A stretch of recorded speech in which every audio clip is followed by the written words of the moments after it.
আসসালামু আলাইকুম সবাইকে। শুভ দুপুর সবাইকে। সবাই কেমন আছেন? আশা করি সবাই অনেক ভালো আছেন। আমিও আল্লাহর রহমতে অনেক ভালো আছি, আলহামদুলিল্লাহ। সকাল সকাল একটু নাস্তা করে নিয়েছি। কি করব কি না করব সব থাকবে আজকে এই ভিডিও ব্লগে। সবাই ফুল ভিডিওটা দেখবেন আর একটা শেয়ার করে দিবেন যে কোনো গ্রুপে। অবশ্যই লাইক দিয়ে যাবেন প্লিজ। সবাইকে বলবো বেশি বেশি সাপোর্ট করবেন। আপনাদের সাপোর্টে কিন্তু আমি অনেক দূরে এগিয়ে যেতে পারবো। আপনাদের সাপোর্ট ছাড়া কিন্তু আমি অবশ্যই এগিয়ে যেতে পারবো না। সবাই সাথে থাকবেন অবশ্যই আর ফুল ভিডিওটা দেখবেন। চলুন সকালে নাস্তা দিয়ে ফুল ভিডিওটা শুরু করলাম। আজকের প্রতিদিনের মতোই ভিডিওগুলি শুরু করেছি, সাথে থাকবেন। তো নাস্তা করে এটা দুপুরবেলা ভিডিও ছিল আর নাস্তাটা করেছিলাম 10টা-11টার দিকে। আর এগুলি দেখে যে ফ্রিজ খুলে রান্না করতে যাবে এর মধ্যে দেখে এগুলি পুরো লাল হয়ে গেছে, কালো হয়ে গেছে। সব পরিষ্কার করে নিলাম। কালো হয়ে যায় উপরের চামড়াটা, আবার ভিতরেটা কিন্তু একদম ফ্রেশ থাকে আর খেতে কিন্তু মিষ্টি মিষ্টি লাগে। তো এই সময় কিন্তু এটা ভর্তা বানালে অনেক মজা লাগে। তো আমি এই নিচ থেকে 20 টাকার মরিচ নিয়ে আসলাম, শুকনো মরিচ। শুকনো মরিচের এত দাম, একটুখানি মরিচ দিয়েছে 20 টাকা দিয়ে। তো যাই হোক, এখান থেকে 2 পিস মরিচের জন্য আর কি এতগুলো আনলাম। এমনি তো আমি মরিচ বেশি করে ভাঙিয়ে নিই, বা মরিচটা ভাঙিয়ে ফেলেছি, রাখতে ভুলে গিয়েছিলাম। তো এই জন্য আবার ভাবলাম যে মরিচ তো কিনে আনবোই ভাঙানোর জন্য, তারপরে তো অল্প একটু মরিচ নিয়ে আসি। তো সেই জন্য নিচের দোকান থেকে, মানে বাসার পাশের দোকান থেকে 20 টাকার মরিচ নিয়ে আসি। এখানে পিঙ্ক সল্ট ছিল, পিঙ্ক সল্ট একটু নিয়ে নিলাম। আর পিঙ্ক সল্টটা আমি একটু চাকা চাকা টাইপের যেটা, সেটা আমি পেয়েছি, গুঁড়াটা আমি পাইনি আর কি। তো চাকাটা আমি একটু ভেঙে নিলাম, আর গুঁড়াটা যেগুলি চাকা চাকা আছে সেগুলো আমি দেখাবো, আপনাদের সঙ্গে শেয়ার করব অবশ্যই।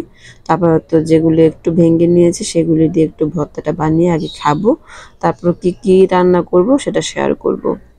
তো আমি সেগুলি সুন্দর করে একটু ভর্তা মাখিয়ে নিয়েছিলাম। আর এই ভর্তাটা কে কে খেয়েছেন, কে খাননি কমেন্টস করে জানাবেন।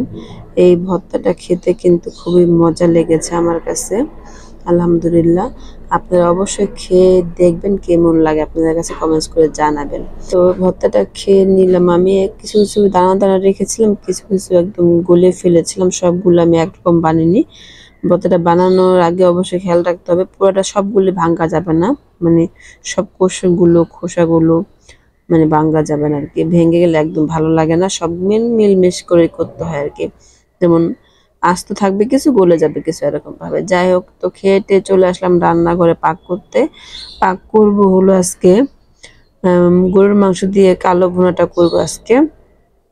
এই কালো ভুনাটা অনেক বেশি সবাই জিজ্ঞাসা করে কিভাবে কালো ভুনা করি আমি। তো আমি যেভাবে করি সেটা শেয়ার করব আজকে, একদম সিম্পল ভাবে, খুব নর্মাল ভাবে। যা যা থাকবে, যে মশলাগুলো আমার হাতের কাছে থাকবে সেগুলি দিয়ে আমি কালো ভুনাটা করব আজকে। তো সমস্ত মশলা দিয়ে দিচ্ছি একে একে। পেঁয়াজ দিয়ে দিলাম, কাঁচা পেঁয়াজ ঝুরি করে কাটা, হলুদ মরিচ সামান্য, আর সমস্ত মশলা ব্লেন্ডার করে ওখান থেকে প্রায় 2 চামচের মতন 1.5 কেজি মাংসের জন্য। আর দিয়েছি পরিমাণ মতো হলুদ মরিচের গুঁড়া, ধনিয়া জিরা গুঁড়া। তারপর ধনিয়া গুঁড়াটা দিতে হবে, দিলে ভালো লাগে আর কি। আর ধনিয়া গুঁড়াটা গরুর মাংস একটু বেশি দিতে হয়। তো মেখে টেকে রেখে দিয়েছিলাম 20 মিনিটের মতন মাখিয়ে। তো 20 মিনিট পরে আমি ঢেকে চুলায় বসিয়ে দিচ্ছি। আর এই পর্যায়ে আগে পরে একটু নাড়াচাড়া করে নিতে হবে। তো আমি অফ ক্যামেরা আমি কিছুক্ষণ কিন্তু 2-1 বার মাঝখানে নাড়াচাড়া করে নিয়েছিলাম, এই জন্য যেন নিচে লেগে না যায়।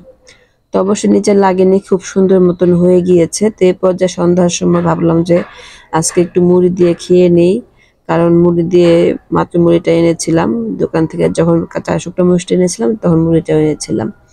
তো এখানে আমি ভাবলাম যে একটু মুড়ি দিয়ে খেয়ে নিই। শুক্রবার বলতে অনেকদিন মুড়ি দিয়ে মাংস দিয়ে খাওয়া হয় না। তো আমি বললাম ঠিক আছে। তো আমি খেয়েছি, ও খায়নি। আমি এদের মধ্যে খেয়েছিলাম, ও খায়নি। তো এর মধ্যে আমি হলো শুকনা মুড়ি, মানে মুড়ি দিয়ে আর গরুর মাংস দিয়ে একটু খেয়ে নিলাম। শুক্রবার দিয়ে দিয়েছে খেতে। আবার চলে আসি একটু চা খাওয়ার জন্য। চাটা খাবো না, কফি খাবো। কফিটা আমি কিভাবে বানাচ্ছি সেটা দেখাবো। তো চাটা আমি কফিটা কিন্তু চাটা দুধ গুঁড়া দুধ দিয়ে গরম পানি দিয়ে বানিয়ে নিয়েছি। তারপর কফির মধ্যে যে আমার মধুর যে বোতলটা ছিল, মানে হানির বোতলটা ছিল, সেই বোতলে একটু কফি নিয়ে জাস্ট গরম পানি ঝাঁকিয়ে নিয়েছি। তো ওইটা দিয়ে একটু কফিটা বানিয়ে খেয়ে নিলাম। আর কালো ভুনার জন্য আমি মাংসটা রান্না করে নিয়েছি, যে মাংসটাই কালো ভুনা করব। তো আমরা তো অর্ধেক খেয়ে ফেলছি মুড়ি দিয়ে, যাই হোক যতটুকু আছে ততটুকুই করবো। তো তেল মানে পরে পরে আবার তেল দিয়ে দিয়েছি কড়াইতে, তেল দিয়ে এখানে পেঁয়াজ একটু ভেজে নিলাম, বেরেস্তা করে তুলে নিব না, জাস্ট এইটার মধ্যে একটু শুকনো মরিচ দিয়ে দিলাম সুন্দর একটা ফ্লেভারের জন্য। এখন মাংসগুলো আস্তে আস্তে সবগুলো দিয়ে সুন্দর করে আমি নাড়াচাড়া করে মাংসগুলি ভেজে নেব, কারণ পুরোটা ভিডিও করব না, পুরোটা করলে কিন্তু মানে অনেক বড় লং হয়ে যাবে ভিডিওটা, সেই জন্য আমি অফ করে তারপর ভিডিওটা করেছি। তো যেভাবে করেছি সেভাবে কিন্তু আমি অফ ক্যামেরায় করেছিলাম। তো এভাবে সব মাংসগুলো দিয়ে আস্তে আস্তে চুলা আঁচটা অবশ্যই মাঝারি আছে বা কমিয়ে রাখতে হবে। আর এখানে কিছু শুকনা মরিচের যে বীজ ছিল সেগুলি দিয়ে দিলাম। সেগুলি দিলে কি সুন্দর একটা ফ্লেভার আসে, আমার কাছে খুব দারুণ লাগে। তো আমি এভাবে সব পুরোটা মানে ভেজে নিয়েছিলাম। এখানে ভাত বসিয়ে দিয়েছি। আর মাছের তরকারি রাতে খাওয়ার জন্য মাছের তরকারি আছে, অন্যান্য জিনিসও আছে, সেগুলি পরে গরম করে নিব। সেগুলো আর শেয়ার করব না আপনাদের সঙ্গে, কারণ দেখা যায় যে ভিডিওটা ছোট করতে যায় অনেক বড় হয়ে যাবে, সেজন্য আর করব না। ছোট করার জন্যই সব কিছু দেখাবো না।